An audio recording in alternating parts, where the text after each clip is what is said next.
Bueno, teníamos que estar antes, ¿no? Mandé a las 8 y no se veía nada.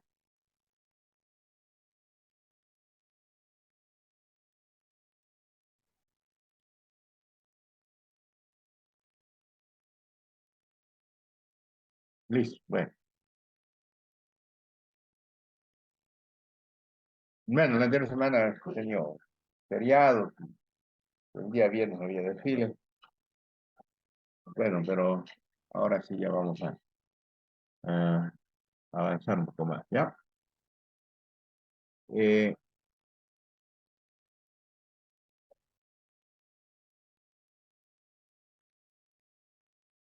bueno, dentro de la operación de una bomba centrífuga tenemos la altura total de bombeo, o altura de cabeza que vendría a ser, ¿no?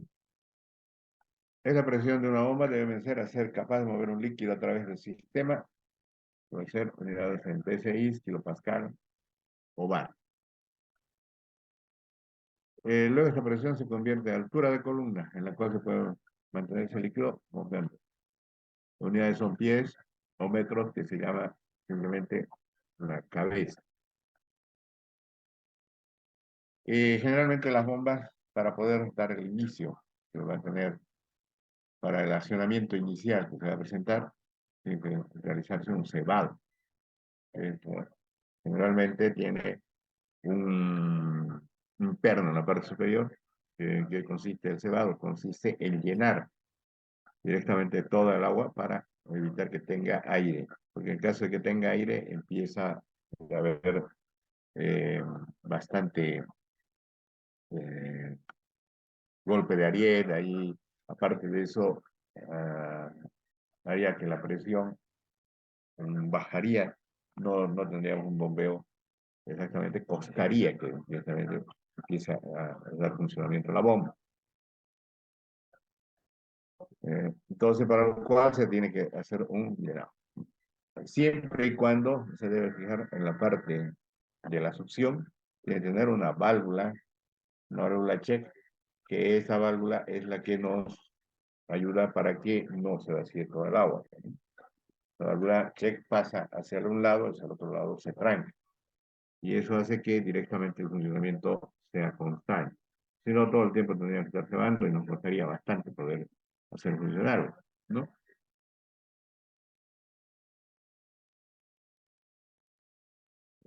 Vamos a ver por en este otro slide, está mejor.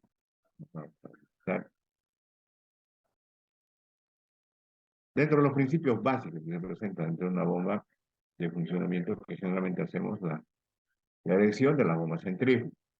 O sea, nosotros tenemos, por el funcionamiento de la bomba, tenemos la parte hidráulica que es esta aquí y la parte motriz o eléctrica que tendríamos lado, que es el actuador. Directamente al pasar corriente al motor, allá el funcionamiento, y ese funcionamiento tendríamos aquí la parte de la chumacera, donde están los rodamientos, y tenemos la succión y la descarga. Debe ser una bomba de caracol, ¿no? De flujo axial, de succión axial y de descarga radial, ¿no? De esa manera. Entonces tendríamos la bomba, el motor. Generalmente este tipo de bombas centrífugas se tiene de que puede ser un funcionamiento de distinta forma, horizontal, vertical, en distintos colores que se puede presentar. Entonces, directamente tendríamos nuestra bomba y el motor. Los principios básicos que nosotros presentaríamos sería la entrada o la succión que se va a presentar de la bomba y la salida. El motor eléctrico convierte la energía eléctrica en energía mecánica. Entonces, esta energía eléctrica lo convertimos en energía mecánica y esta energía en la bomba, energía cinética o energía hidráulica, ¿no? La forma constructiva que se presenta dentro de un sistema de bombeo o de bomba que vamos a tener va a ser el siguiente. Nosotros tendríamos la bomba, que debe ser este de aquí, tendríamos los rodamientos, 8 maceras que van a tener, tenemos el eje de la bomba, el acoplamiento, tendríamos el eje del motor, el rotor, la bobina, que debe ser donde van a de cobre, debe ser el estator, de ser el motor eléctrico, tendríamos el ventilador y la caja protectora, que esa es la parte externa. Esta debe ser la caja de rozamiento, de protección, que funcionaría directamente con una cantidad determinada de aceite, bañado en aceite, que protege también las toxinas. Y la cubierta delantera, que nos sirve para proteger la parte del rotor y del estator. De esa manera. Dentro de la bomba, nosotros tendríamos el impulsor, que puede ser ese de aquí. El impulsor puede variar, puede ser más delgado, más grueso, en función de, de las necesidades y de acuerdo al fabricante. Tendríamos el empaque o retencio, vendría a ser la pita grafitada o estopa, que vendría a ser este aquí. Este viene a ser la prensa estopa, que viene con un perno, esto va ajustando, va asegurando, se va ajustando la prensa estopa, en el cual se hace girar precisamente para ver que no quede muy ajustado, porque si queda muy ajustado vamos a tener mucho consumo y mucho calentamiento de nuestra, ¿no? Debe ser el eje y las chumaceras. Donde están los daniegos. De esta manera. El ventilador que nosotros tenemos en la parte trasera de nuestro motor, este sirve para hacer la ventilación hacia el sistema eléctrico o si no al sistema del motor. Esto hace que si hay calentamiento, entonces funciona con un ventilador y va refrigerando mediante el aire que tendríamos el aspa que hace funcionar directamente el motor. ¿Okay? De esa manera. Y luego tendríamos la tapa. Esta tapa es una rejilla. Es para evitar que pueda ingresar cualquier tipo de impurezas y nos arruine directamente nuestro motor. Si en caso de en la parte trasera, este ventilador fallara o no dará, entonces se nos va a recalentar. Entonces, si se recalienta, directamente va a arruinar un cojinete, como también puede arruinar directamente los devanados, la protección que tiene los devanados. Ustedes saben que en el motor, la mayoría de los devanados tienen un barniz, ¿no? Y al calentar, entonces, directamente va a hacer que ese barniz pueda fundirse y luego pueden chocar los cables. Al chocar los cables va a producir corte. Entonces, para eso es lo que se realiza una ventilación adecuada para que nuestro funcionamiento de la bomba sea lo más óptimo posible. Aquí vemos si calienta, ¿no? Si se sobrecalienta, se va a arder.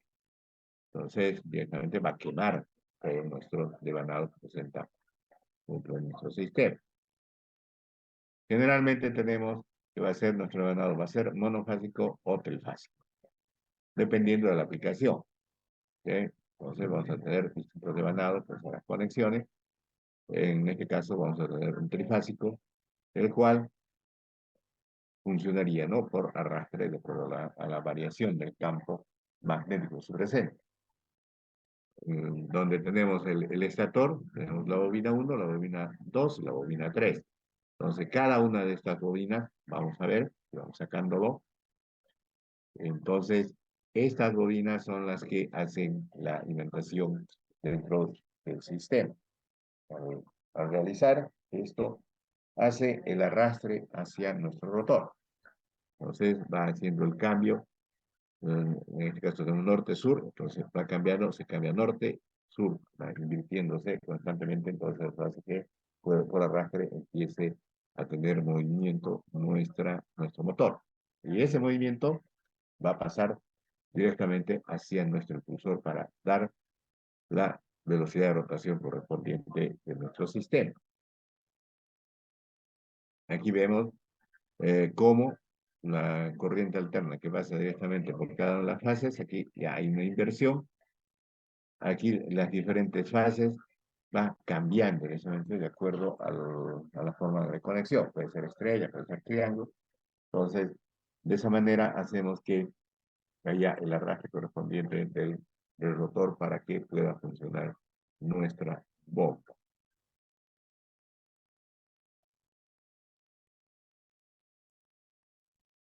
Aquí vemos que tenemos el impulsor, tenemos el eje, tenemos la chumacera, Este de aquí muchas veces hay que tener mucho cuidado. Existen dos maneras de poder llegar a la alineación. La alineación, hay que hacerlo en frío, como también se hace la alineación en caliente. En muchos casos, ya bombas pequeñas, sobre todo, ya viene el motor y viene ahí directamente la bomba, ¿no? Entonces, ese ya hemos visto que lleva la prensa estopa, ¿no?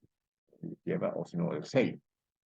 Y el sello hace que directamente no salga el agua que va a entrar directamente aquí hacia nuestro motor.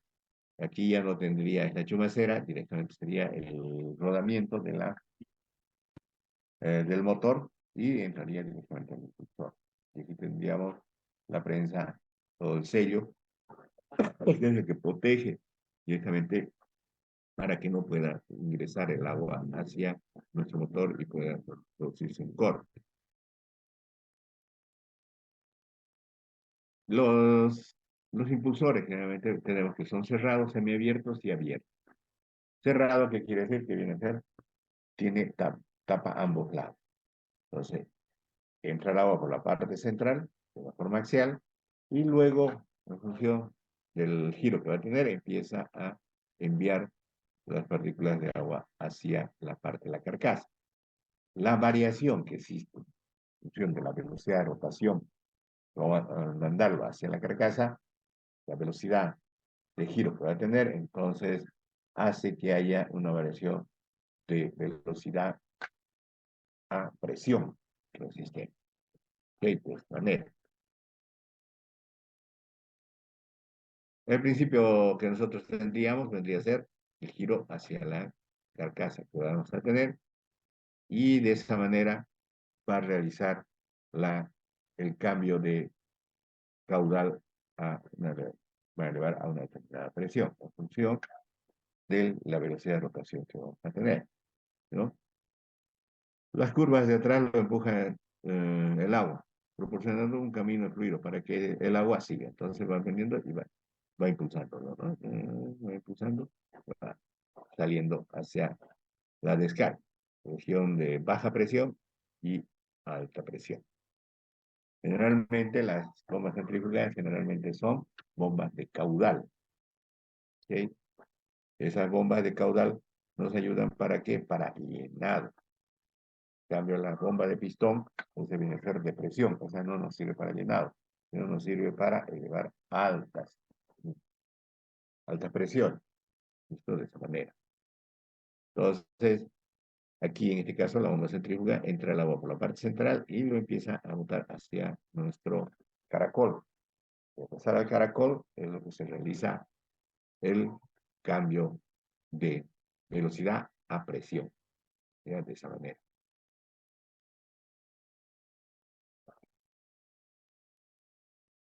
Aquí vemos que el agua impacta sobre la carcasa, la energía cinética se convierte en energía potencial o de presión. Entonces, eso es lo que realiza al enviar directamente, de acuerdo a la velocidad de rotación que nosotros tenemos de nuestra bomba, de acuerdo a la fabricación del motor, si tenemos 1500, 2400, 3600 RPM, entonces eso nos va a dar la velocidad que va a convertir para ver qué altura va a tener directamente nuestra bomba o el uso que le vamos a dar.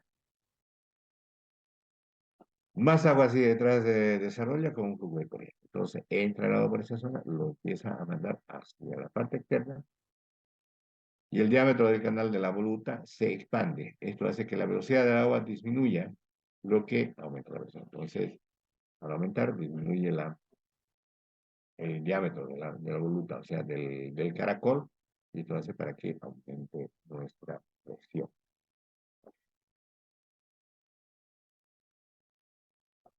En este caso, nosotros vemos un sistema de bombeo que estamos haciendo para una torre de enfriamiento, una torre de refrigeración. Entonces, al tener la succión, la succión del agua que ya está pasando por nuestros aspersores, o si tenemos una parte en relleno puede ser de fibra de algún poliuretano o algún plástico, o como también puede ser madera. Entonces, para realizar el bombeo, hace un intercambiador. Este intercambiador saca el calor y luego va hacia nuestro sistema de generación por inducción. Entonces empieza a chorrear, se enfría y luego nuevamente se vuelve a bombear. Entonces es un circuito cerrado que generalmente se realiza para en la parte de la mayoría de, la- de las industrias que se tienen, por ejemplo, plástico, puede ser también con el ingeniero azucarero. Hay muchas partes que se tienen que hacer, la parte de los cristalizadores, ¿no? Entonces, esa parte se tiene que enfriar, enfriar. Otra cosa importante dentro de las bombas centrífugas viene a ser, aquí tenemos el grosor, velocidad de rotación, la corriente de flujo producida. Entonces, aquí directamente esta es mayor, incluso mayor velocidad. ¿Okay? Presión producida, diámetro del impulsor y velocidad de rotación. Entonces, aquí son más delgados, ¿no? Entonces, hacen que el lanzamiento que vamos a tener hacia la voluta, esta es mucho más grande que esta otra bomba que sea más, de mayor ancho, ¿ya? De esta manera. Entonces, aquí tenemos para mayor cantidad de llenado y aquí tenemos para un poquito más de presión o para algunas alturas correspondientes que tendríamos dentro de nuestras instalaciones. Generalmente, dentro de los sistemas que nosotros vamos a ver en las distintas instalaciones que hacemos, si vemos el diagrama de PIN-ID, se tiene que realizar una simbología. No sé cómo lo reconocemos, nuestra bomba. Hay muchas variaciones. Por ejemplo, aquí tenemos un redondito con dos líneas. Uno que es la succión y otro que es la descarga, ¿no? Otro tenemos con una flecha. Directamente nos está dando el sentido de flujo de nuestra bomba. De otro un rectángulo y otro rectángulo lleno. ¿Ya? De esa manera. Generalmente, dentro de nuestras bombas que tenemos el NPSR, el New Positiva Suction Heat, ¿ya? Que es altura neta positiva. La altura neta positiva de aspiración. Entonces, aquí tenemos el requerido que nos va a dar directamente mediante el motor. El rendimiento de cada bomba se prueba y se indica en un gráfico. El fabricante nos da este tipo de gráfico. Y esto lo vamos a ver más adelante. Entonces vemos que el Net Positive Solution Hit, que va a ser ese aquí, si le aumentamos un área es el requerido. Y si le ponemos una A, va a ser el disponible. Principio básico de la bomba va a ser la succión, parcialmente. Aquí vamos a tener una pérdida de carga, de acuerdo al ingreso que se tener. Posiblemente tengamos un flujo de cambio no laminar, un poco turbulento en esta parte de aquí. Entonces, al haber esa turbulencia, existe una depresión, una caída de presión, que puede ser esto. Y luego ya sale la salida, que va a ser un aumento de presión. Aquí nosotros, en esta succión que nosotros presenta, vamos a presentar un punto de ebullición, que vendría a ser este punto. Esa variación de presión que se va a presentar es aquella que nos da directamente una falla para nuestro sistema de bombeo. Sea este de una manera que si hay mucha caída de presión, entonces nos va a presentar una, va a estar cerca del punto de ebullición, va a ser una cavitación. Y la cavitación directamente es perjudicial porque debido al choque que le va a dar directamente en los alas de nuestra bomba, va a hacer que se vaya descendiendo los átomos de los cuales están construidos nuestros impulsores. El NPSA es el disponible. Este debe ser calculado. El tipo de instalación que vamos a tener, la elevación que se va a presentar, qué elevación vamos a tener, la temperatura del líquido y el punto de ebullición del líquido. Y algunos otros factores. Algunas pérdidas que pueden dar por fricción, por accesorio, por cañería. Entonces, todo eso se tiene que realizar el cálculo para ver el, el NPSH disponible. Para lo cual, si nosotros, el valor disponible debe ser superior al valor. NPSH disponible tiene que ser al NPSH mayor al NPSH requerido. ¿Ok? Por ejemplo, si nosotros tenemos un que va a ser disponible de 11 y un requerido de 4, entonces aquí la bomba requiere de 4, la instalación tiene de 11, es suficiente mayor que el NPSR de requerido. ¿Sí? Entonces la bomba deberá estar bien, ¿no? O sea que no va a presentar ningún tipo de falla. Vamos a tener una vida útil realmente de acuerdo al fabricante. ¿Listo? Entonces, ¿qué sucede si hacemos la inversa de esto? Tenemos un EPSHA con un mayor que el NPSHR requerido. La bomba requiere NPC de 13. La instalación tiene NPCA de 11. Es menos. Entonces la bomba se producirá cavitación, debido a que generalmente va a presentar lugares vacíos. Va a tener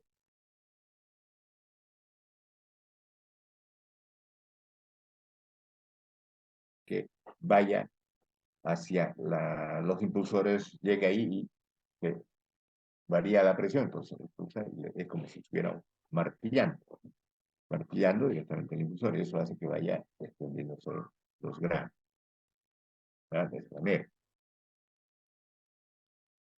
¿Tienen alguna consulta hasta aquí?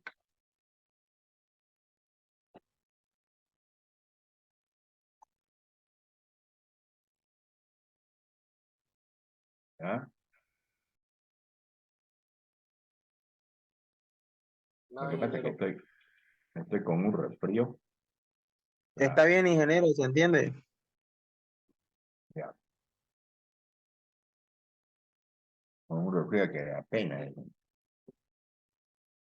Y entonces, por ejemplo, nosotros dentro de nuestro sistema que vamos a ver, muchas veces el fabricante nos dice, o sea, no te indica ciertos parámetros.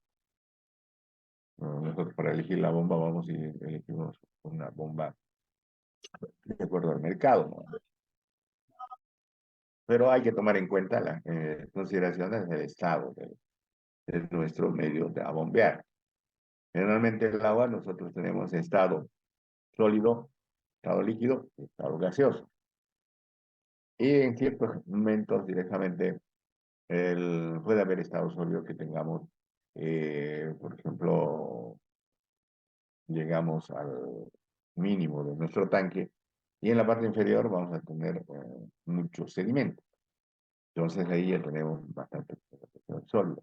Va a ser, vamos a tener la mayor de las veces que va a ser mucho más viscoso, ¿no? Entonces ahí también influye. Pero también tenemos que el punto de ebullición de nuestro sistema también influye de acuerdo dónde va a trabajar. Por ejemplo, aquí en el nivel del mar, desde el punto de ebullición, a 100 grados centígrados, es donde hierve, y la presión atmosférica generalmente es aún baja, ¿no? Si vamos a la parte de altura, el punto de ebullición va a ser 71 grados centígrados. La presión atmosférica va a ser de 0,34 bar. Entonces va a ser más baja, ¿no? La presión que nosotros vamos a tener. Entonces, esto influye directamente hacia la parte que nosotros tenemos dentro de nuestro sistema. Por ejemplo, durante la cavitación, las partículas de aire dentro del agua se expandirán a alcanzar un punto de ebullición. Entonces, al girar, tenemos ese tamaño más o menos, las partículas. Entonces, empieza a girar, llega a chocar, empieza a crecer, mayor presión, entonces llega y revienta. Y empieza a ver la cavitación.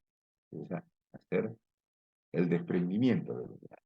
Sabemos que la mayoría de los materiales, si vemos la forma cristalográfica del material, son conformaciones de gránulos que van presentándose de ferrita, ¿no?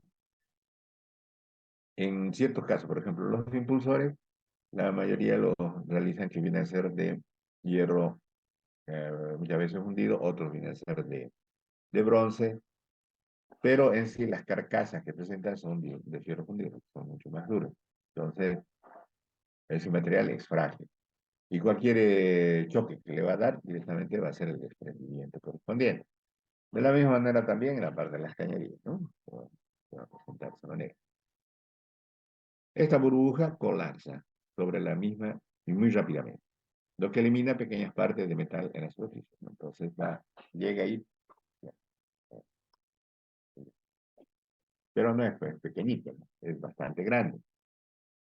Entonces, al llegar ahí, va a dar movimiento, el golpe fuerte. Y eso hace que directamente vaya saliendo los, los granitos de ahí, ¿no? Esto se ve directamente en nuestro sistema de bombeo que vemos que son pequeñitas, ¿no? Pequeñitas, obviamente. Pero hay lugares, esto debe llegar a unos 70, 100 bar más o menos, ¿no?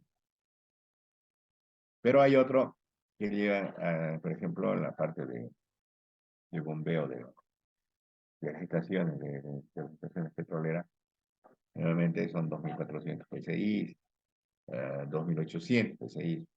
Por eso la instalación de succión y descarga tiene que tener un flujo lo más laminar posible. Y eso se toma en la consideración de la succión, que son aproximadamente entre 5 a 7 veces el diámetro. ¿Para qué? Para que la curvatura, cuando empieza la succión, llegue a lo más un fluido laminar.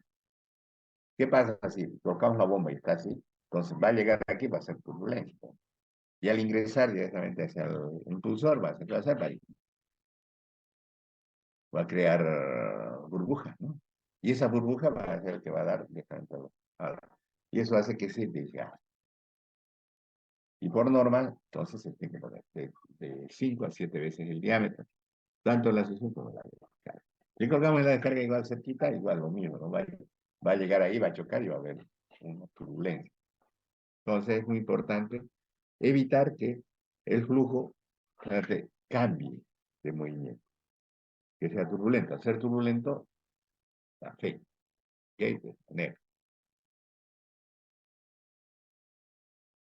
Las usamos para mover líquidos de un tanque a otro o alrededor de un sistema. Generalmente nosotros tenemos una caldera de gas, el cual calentamos, tenemos la bomba, ¿okay? Entonces esta bomba lo que hacemos hacia nuestro radiador, que va a ser un líquido caliente, hacia el radiador, lo enfriamos y luego nuevamente vuelve a calentar. Este tipo generalmente de radiadores se utiliza es cuando en las llegadas de las estaciones de bombeo. Muchas veces al llegar a la estación, ya tanto el gas como los líquidos crean mucha depresión. Ya crean mucha depresión, entonces crean mucha condensación y mucho frío. Entonces, la viscosidad de ese medio es bastante complicada. Por eso se colocan muchas veces los hornos. ¿Okay? Coloca los hornos, entonces llega el líquido hacia el horno, se lo calienta, ¿ya? Y luego se lo bombea. ¿Okay? Entonces eso hace que tengamos un fluido más constante, porque muchas veces llega al punto de congelación, ¿no? Y ahí el fluido es mucho más complicado todavía. Los conceptos gráficos de una bomba. Las curvas básicas de una bomba: presión de altura, caudal, rendimiento de la bomba, tamaño del impulsor, potencia de la bomba, eficiencia, el NPCH, bomba de velocidad variable, el BFD, velocidad de rotación, voltaje, frecuencia y la fase. ¿Okay? Eso es lo que lo vamos a ir viendo posteriormente. Vamos a avanzar un poquito más. Dentro de las curvas de la bomba, vemos aquí. En este caso, nosotros tenemos la altura y tenemos el caudal. ¿Ya? Aquí nosotros vemos 0, 20, 60, 80, 100, 120, de acuerdo al tipo, de este tipo. En este caso tenemos otro tipo y en función de este tenemos las bombas que vienen a ser las sumergibles. Entonces, eso de acuerdo al tipo de bombas, generalmente el fabricante presenta las curvas correspondientes de acuerdo al tipo de bomba que va a presentar. Vamos a ir bien. Por ejemplo, en este caso, una bomba que está trabajando horizontalmente, aquí tenemos la altura y tenemos el caudal. Si nosotros aquí vemos, no hay presión, tenemos un caudal máximo, o sea que para llenar directamente tenemos el 100%. Aquí tenemos cero altura, pero tenemos casi 37 litros por minuto. Casi. Pero conforme nosotros vamos haciendo el cambio de la bomba, vamos a cambiar. Entonces aquí, por ejemplo, tenemos presión máxima, pero flujo cero. ¿Okay? Entonces la curva que vamos a tener va a ser de esta manera. ¿Ya? Lo vemos aquí. La curva de rendimiento. ¿Okay? La bomba en función. Conforme va variando, aquí va variando el caudal, va variando. Aquí tenemos 10 litros por minuto y tenemos una altura de 140. Aquí tenemos, estamos aumentando la presión. Pues. Entonces, eso es lo que generalmente el fabricante dice tiene. Para 20 litros por minuto tenemos solamente 100.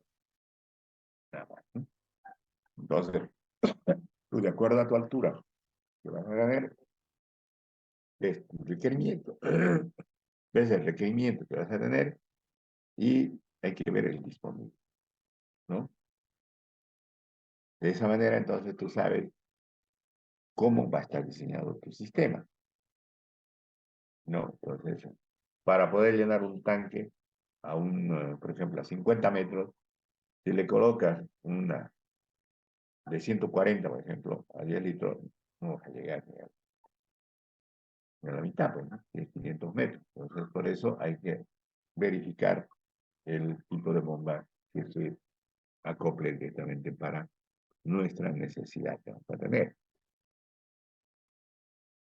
¿Por qué se mide la presión en longitud? Generalmente debe ser la altura, ¿no? En este caso, nosotros si sacamos directamente nuestro sistema, ¿qué alto va a ser? De acuerdo a la dimensión que se nos presenta, vamos a tener toda la cañería que presenta hasta arriba y eso nos está dando el fluido que nosotros tenemos que meter para llegar al lugar que tenemos nuestra necesidad. Entonces, de esa manera es lo que directamente vemos qué tan alto vamos a suspender directamente en el sistema. Generalmente se da un porcentaje que sea el requerimiento, que el disponible sea más que el requerimiento.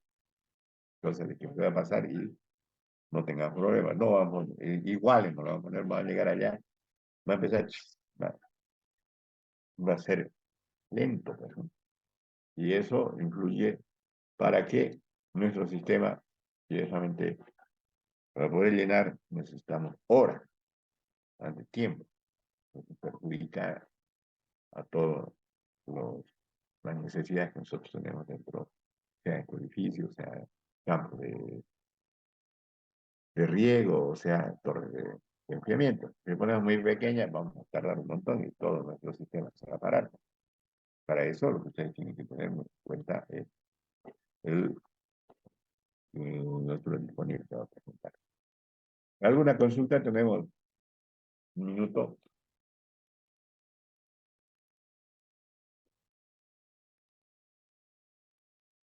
Lo que pasa es que estaba esperando de las 8, que me confundí a las 8, ¿sabes? Espere, ¿y qué habrá pasado? Y después me fijé más arriba, de las 9, ya, tuve que cambiar el horario nuevamente. Estoy resfriado, así que peor todavía. Pero. ¿Alguna consulta? No, ahí lo podría volver a repetir la parte de arriba. ¿Cuál? Esa parte, por favor. Ahí. ¿Esta? Sí. Aquí vemos, ¿no? Si nosotros tenemos horizontal, de esta manera, ¿ok? Aquí no hay presión, no hay nada de presión, solamente caudal. Entonces es como un ventilador, no pasa directamente. Pasa. Pero conforme vamos haciendo la variación de ese ángulo, va a ir cambiando, va a ir cambiando, hasta llegar a la altura máxima, que debe ser 150. Aquí ya hace la presión máxima, pero el flujo es cero.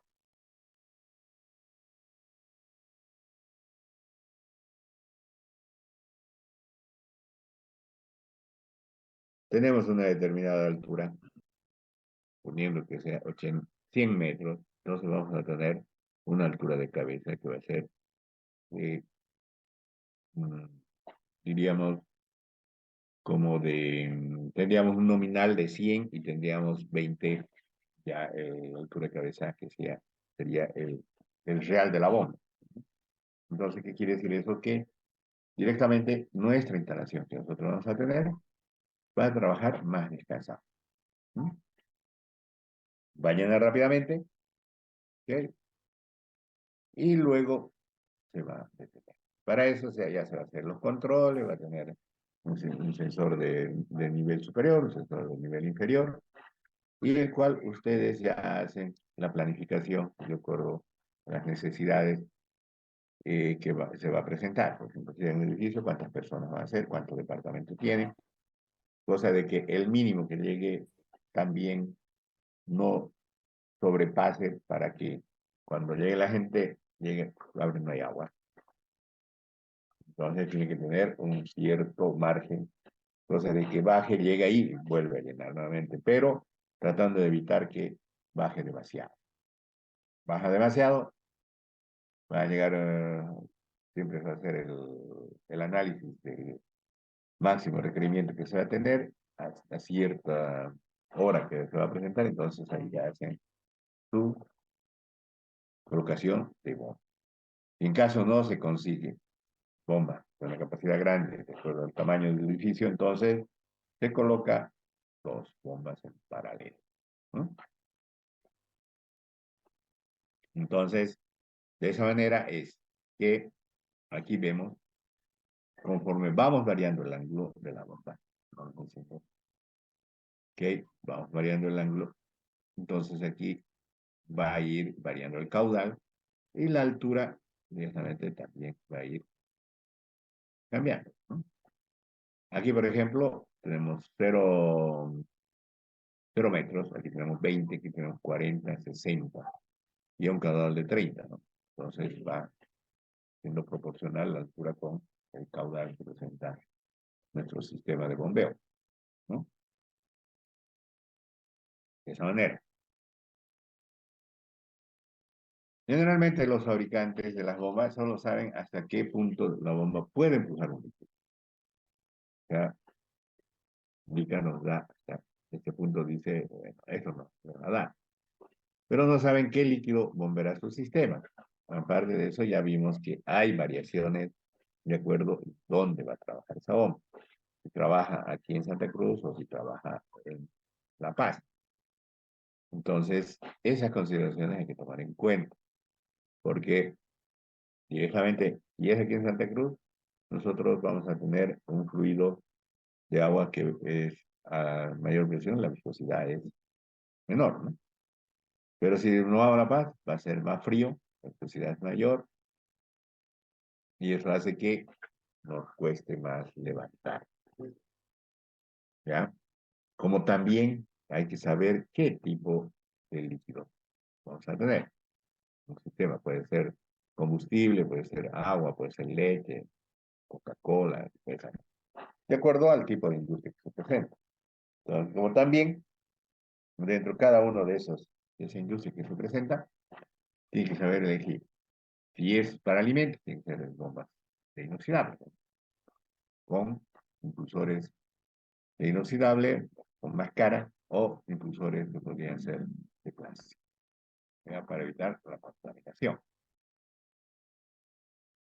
En eso la presión varía dependiendo del líquido utilizado. Lógico, ¿no? Sí. No es lo mismo bombear agua que bombear aceite, ¿no? O bombear combustible, dependiendo del tipo de combustible, ahí tendríamos que utilizar uno resistente, los sellos sobre todo, ¿no? Porque si es gasolina, por ejemplo, los sellos, si es de goma, los va a quemar, los va a hacer. Si es diésel, también. Entonces hay que cambiar el tipo de sellos que se tendría. Elegir una bomba que mm, resista al tipo de medio cual vamos a bombear. ¿Ya? De esta manera.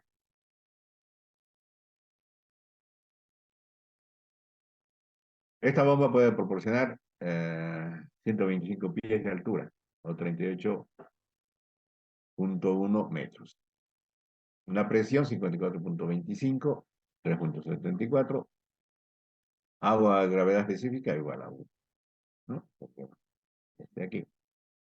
Si la presión es aproximadamente 56,15, 3,87 bar, leche, gravedad específica 1,035, entonces vamos a tener una variación de la altura que va a presentar para poder realizar el popó, ¿no?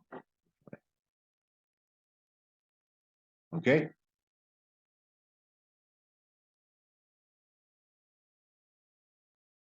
Bueno, no le pude preparar solamente esa partita, le voy a preparar la segunda parte para la próxima clase, ¿ya?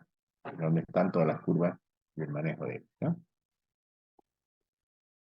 Si la presión en el interior de una bomba centrífuga cae por debajo de la presión de vapor, se forman burbujas de vapor. Las burbujas fluyen, y es lo que estamos viendo, con el líquido hasta que ellas alcanzan área mayor presión. Normalmente es el área exterior del impulsor. Después colapsan produciendo una onda de choque. Para evitar la cavitación, la presión de succión deberá ser mayor a la presión de vapor del líquido bombeado.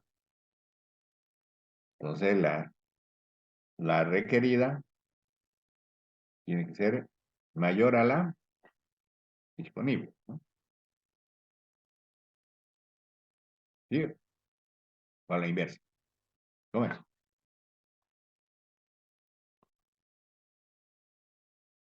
¿Ah? ¿Cómo es?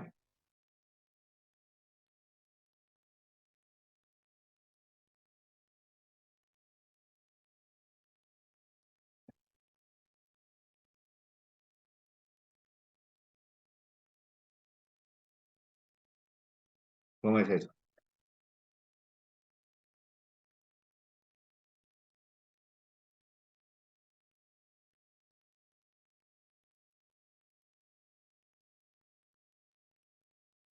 ¿Ah?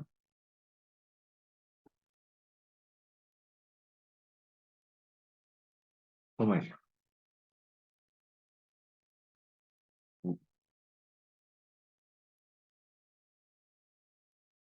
La disponible tiene que ser mayor a la requerida, bueno, porque si a la inversa va a haber cavitación, ¿no?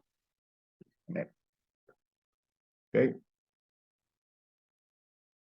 La cavitación se manifiesta de diversas maneras, en las cuales las más importantes son ruido, vibraciones, una caída de la curva de capacidad de carga y la eficiencia, desgaste de las aspas del impulsor. Entonces, se van presentando de esta manera. Entonces, se va a perforar, ¿no? Y una parada dentro de una planta significa tiempo y dinero, ¿no? Entonces, por eso hay que hacer la instalación correcta para el sistema en el cual ustedes van a diseñar. Luego, el otro golpe de ariete es el que directamente cuando hay una mala cebada dentro de la bomba, hay aire o directamente en el sistema de distribución de, de su cañería, hay algún lugar que está entrando aire o han hecho una cosa, una bajada y aquí se baja constantemente el agua. Entonces eso hace que entre aire y nos va hacia la válvula y golpea, ¿no? Hace boom y se vuelve para atrás. ¿No? Esa, esa fuerza de retroceso muchas veces es bastante grande y eso hace que se rompa las carcasas de las bombas, ¿sí? O si no, las mismas cañerías. Si se cierra rápidamente la válvula en virtud del principio de conservación de energía, al disminuir la energía cinética, este se va a transformar en trabajo de compresión del fluido, que llena la tubería y el trabajo necesario para dilatar la tubería. Se ha producido una sobrepresión o un golpe de ariete positivo. Por el contrario, al abrir rápidamente una válvula se puede producir una depresión o golpe de ariete negativo. Entonces, también es perjudicial.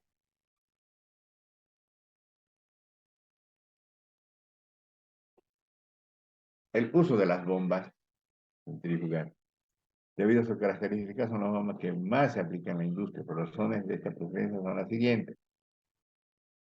Son aparatos giratorios, no tienen órganos articulados y los mecanismos de acoplamiento son muy sencillos. Pero cuando ya son con acoplamientos un poquito más grandes, la bomba, se tiene que hacer un alineamiento en frío y un alineamiento en caliente. ¿Ya? En frío se hace, generalmente se coloca, el eje tiene que estar lo más horizontal posible, porque muchas veces en vez de que esté horizontal está un poquito curvado, entonces eso hace que los cojinetes se van a arruinar. ¿Ya? Para eso lo que se coloca un nivel y aparte de eso en muchos casos se lo realiza mediante con una estación total. Se mide un punto y se mide el otro punto y se ve exactamente la horizontalidad. Eso viene a ser la parte de montaje en frío. Ya en caliente, cuando se hace funcionar, se coloca dos sensores, se gira, van directamente y al girar directamente eso hace los movimientos. Es lo mismo que como cuando balancea pues, una llanta, ¿no? Lo balancea en la llanta, entonces el movimiento es circular, pero si no está bien balanceada, el movimiento es elíptico. Y eso hace que presente una fuerza mayor en los cojinetes. Presentar una fuerza mayor en los cojinetes va a empezar a desgastar. Y eso hace que se piquen los rodamientos. No va a tener mucha vida. La impulsión eléctrica del motor que la mueve es bastante sencilla. Para una operación definida, el gasto es constante y no requiere dispositivo eléctrico. Se adaptan con facilidad a muchas circunstancias. Aparte de las ventajas ya enumeradas, se unen las siguientes ventajas económicas. Las centrífugas son precios bastante bajos, ¿no? Dice aproximadamente un cuarto del precio de la bomba de Enbol equivalente. Por ejemplo, una bomba pequeña de centrífuga está en 300, 400 reales.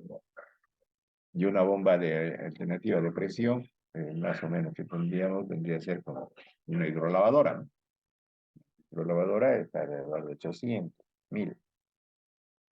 Y es más grande, 1200. ¿Ya? El espacio requerido es aproximadamente un octavo del de la bomba de Enbol. Son pequeñitas, pueden haber de medio HP. En cambio, las otras ya, el émbolo, la forma constructiva ya son más grandes. El peso es muy pequeño y por lo tanto la cimentación también lo son.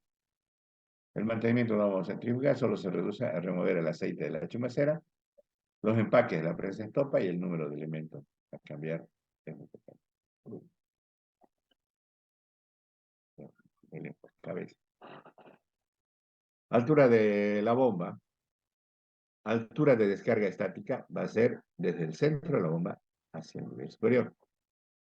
La altura total de estática debe ser del nivel inferior al nivel de nuestra succión. Esta es de succión negativa, ¿no? Luego la altura de la succión estática viene a ser del centro hacia el nivel superior de nuestro nodo o tanque que tengamos, ¿no? Luego, la altura de descarga está en función donde cae el agua. Por aquí, desde el centro, en la altura de succión, vamos a tener que hacer la misma que tenemos que llevar que el anterior caso, y la altura total del nivel inferior a la descarga donde tenemos la cañería. Esta es de succión positiva, una altura que nosotros, en este caso, no necesitamos colocar el válvula check, ¿no? Directamente ya se alimenta. La altura estática va a ser del nivel superior del tanque hacia el centro de la bomba. La altura total estática va a ser el nivel que se encuentra el tanque inferior al tanque superior de descarga. Y la altura de descarga estática, del centro hacia la boca de descarga.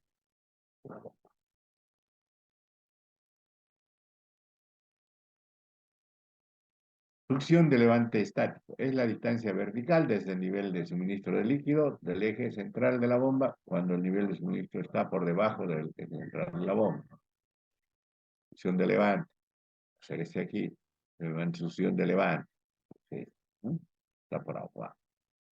Succión de cabeza. Es la distancia desde el nivel de suministro líquido hasta el eje central. Succión de cabeza está. Esto debe ser desde aquí hasta el nivel superior. Y la altura total viene a ser del nivel inferior al superior. Y este es el de succión negativa y succión positiva. ¿Ok? Bueno, ¿alguna consulta que tengan? Con dolor de cabeza me mata. ¿Ah? Muy ingeniero. Bueno, entonces el día viernes nos vamos a encontrar en el... Yo ya les aviso para que vamos al PIN. Voy a tratar de conseguir las bombas y llevárselas allá, para que lo puedan ver. Y así podamos hacer algún informe.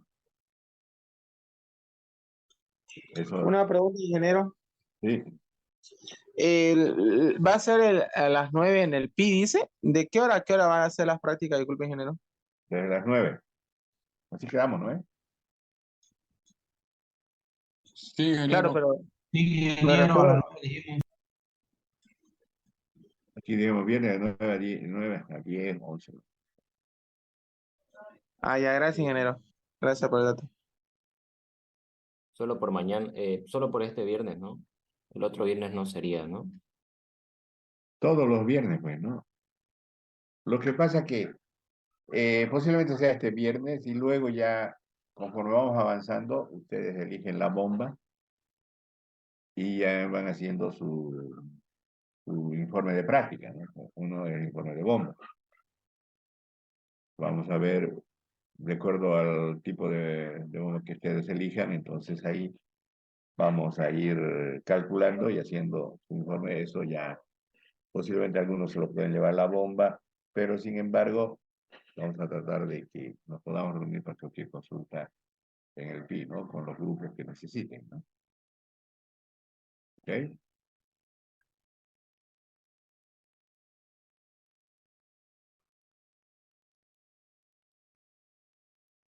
¿Algunos tienen clase o por qué?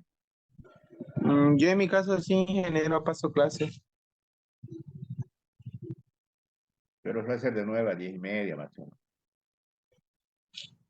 Sí, lo que pasa es que paso control hasta las 9 con el ingeniero Pierola y luego tengo otra materia.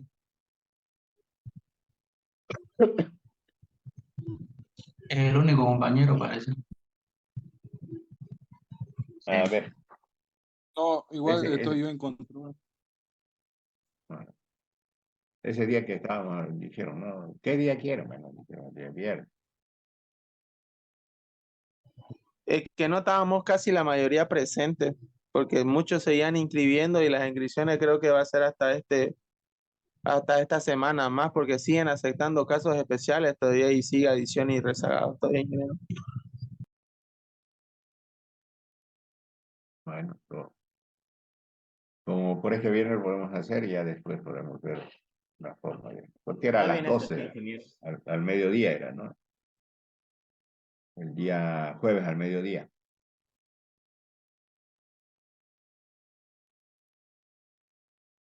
A ver, ese día hacen propuesta. ¿Eh? Bueno, bueno, Sí, el viernes, digamos, quedaríamos de acuerdo mejor en ese El caso, viernes ¿no? está bien, ingeniero, se queda ahí. listo. Sí, Bueno, estábamos la mayoría ese día. Peor ese Sí, día es que que se no tuvimos toda la coordine. mayoría, ellos recién inscribieron luego. bueno, ya hablamos el viernes. Bueno, hasta luego, jóvenes. Chao. Este viernes que sea a las 9 nomás, pues ya como sea llegaremos. Sí, Ya ahí Dale, ingeniero. quedamos. hasta luego, hasta luego, hasta Hasta luego, luego, hasta luego. hasta luego.